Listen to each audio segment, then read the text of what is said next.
never seen this kind of love before. I've never seen this.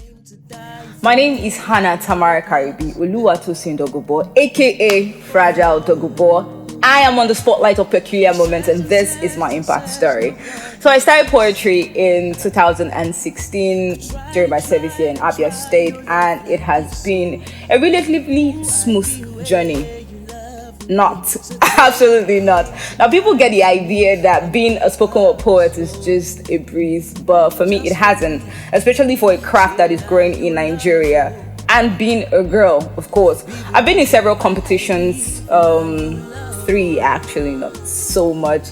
And in every competition I've been in, I've had to, put my value and my life work, not that I'm that old, online a lot. It has been questioned severally. Matter of fact, my value has been questioned a lot more than my content, because then you have to stand for something in your craft. It is not just mere words. It's not just stringing a couple of words and figures of speech together. But all in all, I couldn't have done this if I did not believe in a higher power. And of course, I'm not talking the good needs. It's Jehovah all through. My last competition, had lots of rumors come my way, and I heard someone, accuse me of mingling with the judges. Let's just leave it at that. To win the competition, I won a national competition recently, and it would have gotten to me if I did not have my values in God. Maybe people have been doing that. I really do not know. But then, as a spoken word poet, you need to stand for something. And I have been. It has not been easy. I have lost some. I have lost a lot. Even though there's just been few competitions, there are times where I felt like I have not been good enough. But when you stand for something and you have a message, of course, it is the message that counts. There are times I felt like I performed below par, and then I have people say, you touched me, and that is what matters the most. It is never about the applause. It is absolutely about the message and who you impact. And sometimes you don't even feel like what you say. There's sometimes I climb the stage and I have to put up a big smile for the camera, but I don't feel like it. I just want to stay in bed and sleep or cry, depending on how I feel at the moment. But when you know that you have a purpose, like you have a message, you have a job to do, and it's not just about entertaining people, but touching lives, you stay focused on it, and know that you are sent, you've been gifted for a reason. There's so many people who know how to speak this English that we all speak, but not all of them are spoken word poets. It takes a special kind of grace to do what I do, and it's been God, absolutely God all through. It is 2020 now, and I'm going to be counting 4 years as a spoken word poet. I'm still a baby compared to a lot of people, but if I look back from where I started from so far, it's just been God. I stumbled into the craft, and I still stumble a lot of times, but then I know what I stand for. And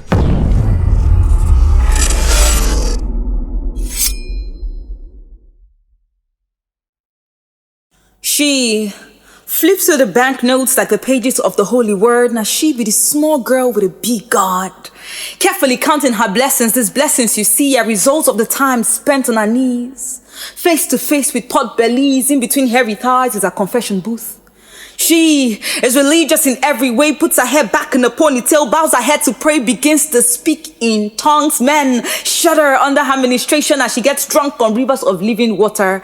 It is only normal for her to choke on the truth, but that is none of your business. When she comes to testify in church, just remember that the Lord is good. For it is written, this book of the law shall not depart out of thy mouth. Please do not ask me when body parts became scriptural edibles. She gives her offering, she pays her tithe, so it doesn't really matter what she does at night. She's unemployed, but she owns a Porsche. As far as she dedicates it in church, glory be to God. On Sunday morning, she's quick to say, Jesus is the only way. On Sunday evenings, her legs swing open like revolving doors. Father Abraham had many sons. Sister Charity with the many uncles. Choir mistress on the mic stand hitting the high notes. It's no wonder the pastor thinks she's close to heaven.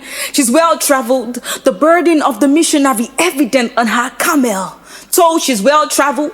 Lord, make me an instrument. So Sister Charity became a hoe, digging deeper into the pockets of man. It's all evangelism when I outstretch arms, say welcome home. Sister Charity's bed is a sanctuary for lost souls. It doesn't really matter that her lifestyle seems a little offside. She still gives us goals. But considering the number of her discreet doctor appointments, I wonder who is scoring these goals. Charitable Charity, always thanking God for what he didn't do, but quick to remind you that Jesus fed the multitude. So in order to get her daily bread, her body becomes 2 fish to feed this multitude. The incomes, the slim checks and fat envelopes, she calls it grace. The blessing of the Lord make it rich, so we know better than to question her faith. I wonder when she learned to pout her lips or strut her hips from west to east. I wonder how often her conscience gets repeatedly stabbed. She no longer feels the pricks. I wonder when she learned to disguise her dirty talk to godly hallelujahs. Ask no question when this godly daughter loitered the streets at ungodly hours. I wonder when she learned to testify of fabricated trials, but say nothing of her diabetic fathers.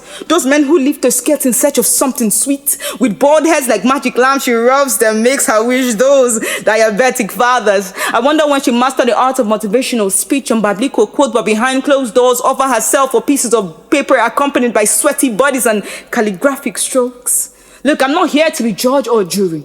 After all, at some point, without knowing the deeds or dirty deeds, we all wanted to be like Sister Charity. Blinded by the fancy clothes and flashy cars, our optic sensitivity made her sight for sore eyes. Blinded by the fancy clothes and flashy cars, our optic sensitivity made us chase after this hoe. Farmer's wife. We were blind mice.